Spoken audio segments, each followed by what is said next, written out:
Alrighty, welcome to an unboxing video and a review on this Prime Weld Cut 60. Why did I go with this? There are better machines out there, don't get me wrong. There's Hypertherms, Thermodynamics, Millers, Lincolns. Every major brand makes some sort of plasma cutter. Why these guys? Well, specifically, they have a really good reviews all over the internet. It's a non-high frequency start. Eventually, I'd like to get a small CNC plasma table, either like Langmuir Systems or an ArcDroid or something like that for my shop, just to eliminate some of the extra hassle I have to go through to cut and make bracketing and small stuff. You can't have a high frequency start because it'll interfere with electronics. These are not high frequency start. This is a 60 amp machine. It's going to be what we call pilot arc blowback, which means it uses compressed air from a compressor to kind of get the whole show rolling. There are differences other than that. Usually the consumables are a little bit more expensive on a non-high frequency start machine, but they tend to last a little bit longer. These guys have a pre and post flow, or I'm sorry, post flow air designed to kind of keep the torch head and consumables cool. But without further ado, let's get into a time lapse and get this thing open, and we'll go from there. Okay, first things right after popping the box and the top open. One thing, it's kind of cool. So that is their phone number. It's a 24/7, 7 days a week phone number. That's their email. That's your machine serial number. If you have a problem with your machine or with anything like that, this company, now granted this was a made in China machine or Taiwan or whatever overseas machine, but Prime Weld themselves, I believe, are based out of New Jersey or the East Coast at least. And they're 24/7. You need to give them a call. You got questions, they got answers, kind of deal. That's really nice. But first things noticing, I really like the packaging. They did not skimp on any sort of foam or packaging materials. It's got right there their phone number right on the actual welding manual or the machine manual.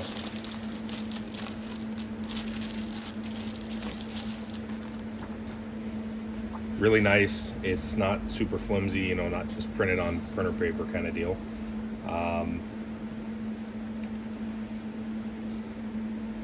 It's got a little bit of Chinglish, you know. You can tell somebody probably wasn't their first language writing this, but you know what? It honestly, compared to some other stuff that I've gotten, this really isn't all that bad. Full range of parts. That's a circuit diagram, so if something does go wrong with this machine and you're electrically inclined, you can actually figure out what the problem is and fix it, which I really like that. That's what impressed me the most, is that this isn't just a throwaway machine. It also has a CNC connector pinout port.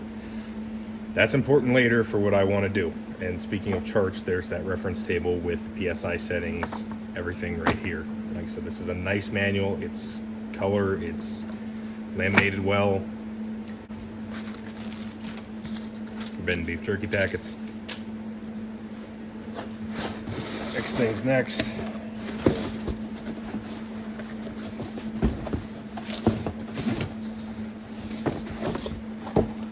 This has got an ITP60 torch with a Euro style connector.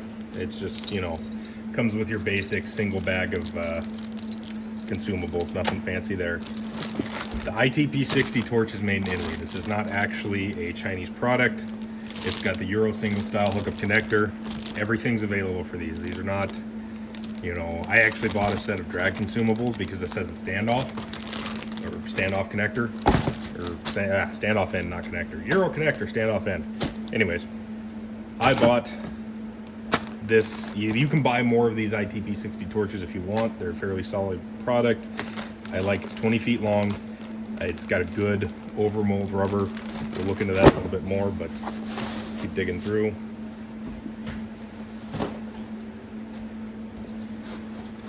Box number uno. That comes with your standard, everybody's favorite little Chinese shitty 5-cent dish welding hood and brush and all that. You know, nothing really to stand out there. That's your CNC port plug. I'm actually gonna put this over here in my little welding and consumables box. That's gonna be important later.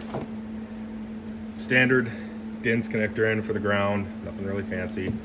Ground clamp, nothing really to write home about, but feels like it's, you know, decent quality. It doesn't feel super duper cheap, but it doesn't feel super duper expensive either. This machine is dual voltage. If you want to run it off of 110, you can. I run 240 in the shop, so it's not really the end of the world for me. But they do include one of these. Most welders these days do. If they're designed to run on a dual voltage setup, they've got these, you know, hooked up in there. Not bad if you want to take it somewhere, I suppose, but this one's never going to leave my shop, so it'll stay here. Now, I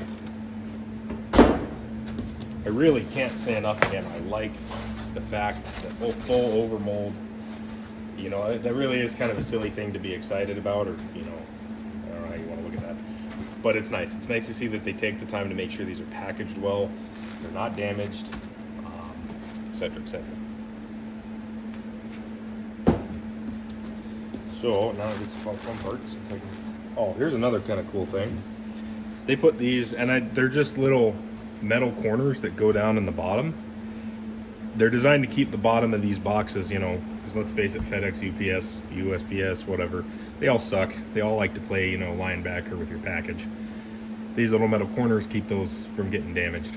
You know, keeps the box from being too tore up, and it is a nice heavy-duty cardboard box too. So, kind of cool that they include those in there. It just shows that they really want to keep these things from being damaged in shipping, and they really take care of the product that they sell on camera. But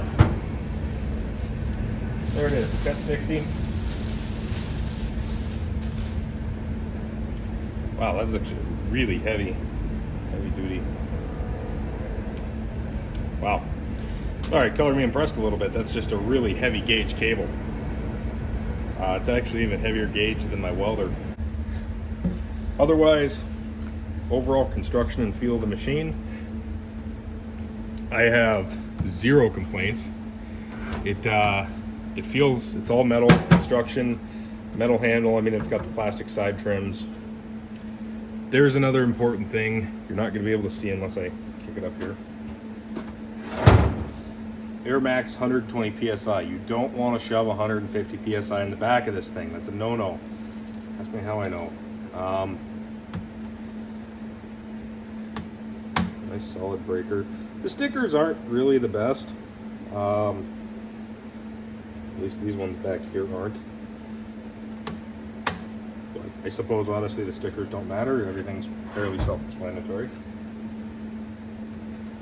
So, without further ado, I'm going to get all the air stuff set up here. I'm going to do everything else that I can to get this ready, and we'll shove it on top of my welding cart, and then we'll do some test runs and test cuts. Alrighty, so we're all set up. The welding cart, mind you, this is still kind of a mess. This is a new well, not new. The base isn't really new. The wheels are new. This, all the bent tube and all that is new. I was building a new welding cart for myself because that was my old one, and it really didn't fit two machines, especially two big machines like these, very well. So I need to get some hangers and stuff for all the lines. I did find something that I do have a mild complaint about. It's not the end of the world. The ground lead is not as long as the torch, which I realize isn't the end of the world, because a lot of times you're just clamping that onto a big piece of sheet steel and going to town. But I did notice that, so something to be mindful of. Another thing, air filters, air filters, air filters, air filters. You can never have clean enough air for a plasma cutter, especially a pilot arc star. I've got one on my air compressor and another on the back of the machine. You can actually even see today's a humid day, right? This is a air filter and air moisture collector, all that jazz. You can see the moisture building up inside. There's water at the bottom of the tank. It pulls air out, condenses it, blah, blah, blah. You don't want that going through your machine. That's basically the long skinny of it. But what we're gonna do, I'm gonna set it up, and we're gonna do a test cut here. And this is what, 3/8 thick steel. So we'll give her a shot. That's fairly decent, about as thick as I'll ever do. This is supposed to be a 60 amp machine, so it should do upwards of 1/2 inch. Okay, so if we're gonna be cutting 3/8, give or take, it wants 60 psi, and we'll set our post flow pretty high. Post flow is what air flows afterwards, and it wants us about 50 amps, and we'll dial that back to like 45, and we'll slow our cutting speed a little bit. Now, here's a really neat feature, is the set air feature, right?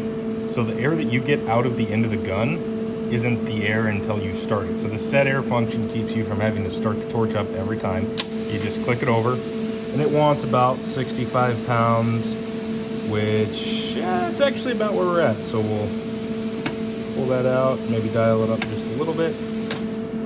Notice it jumps up to near 80. That's why it's got the set flow, and I really like that feature. So I am gonna drop you onto the magnet base there, and we're gonna fire her up and give her hell, I suppose, and see what she does.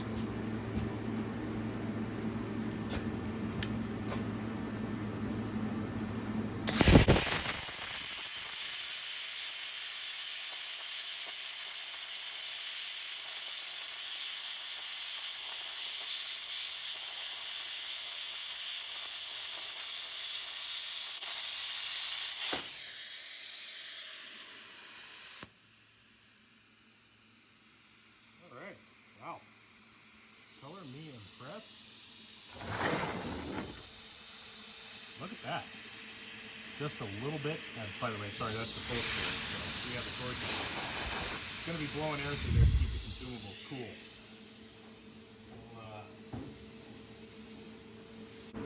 Okay, you'll notice kind of a cut there. My air compressor kicked on, and I didn't feel like having you guys listen to that. But that is some real solid cut quality. I mean, obviously you get a little bit of slag. Anything you're going to get a little bit. I'll just take a small chipping hammer and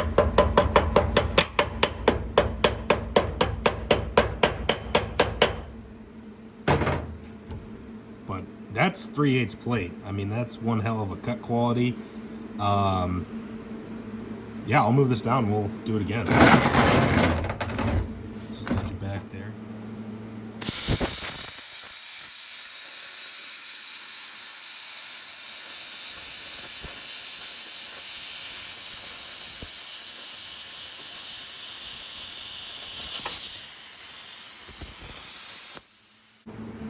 Now, I just kind of got jagged with it here because I wanted to play around, but I mean, that is still...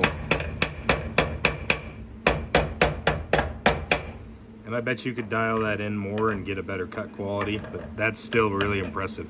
For a machine that costs right at $650, $700 on a bad day, that is impressive cut quality. Like, really impressive.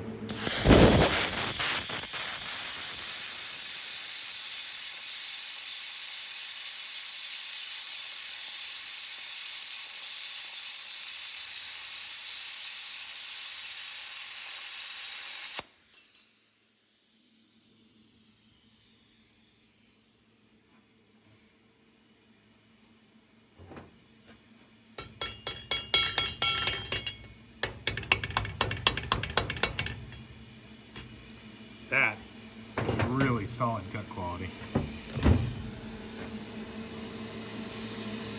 I mean, some of this is just me I may not have that set super right because I'm just kind of playing with it, but wow, I am impressed. So overall, final review, or I guess overall thoughts so far of this Prime Weld Cut 60. I like it, I really do. I actually really like, I just saw this earlier.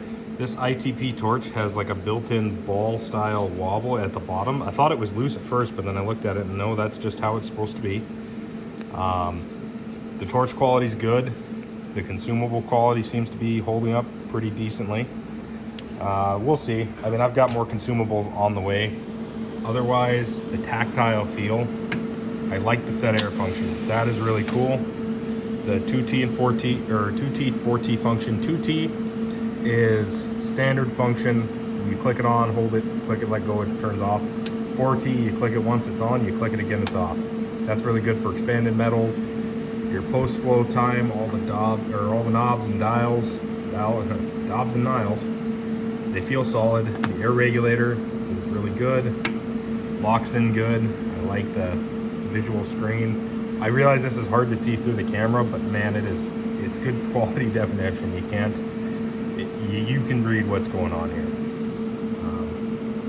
Overall, for the money I spent, I'm impressed. If you guys like this kind of content, let me know in the comments section. I buy tools all the time. I'm a mechanic by trade, so I'm always buying something new. I'm always buying new metal fabrication tools for my shop, for projects like the Cadillac.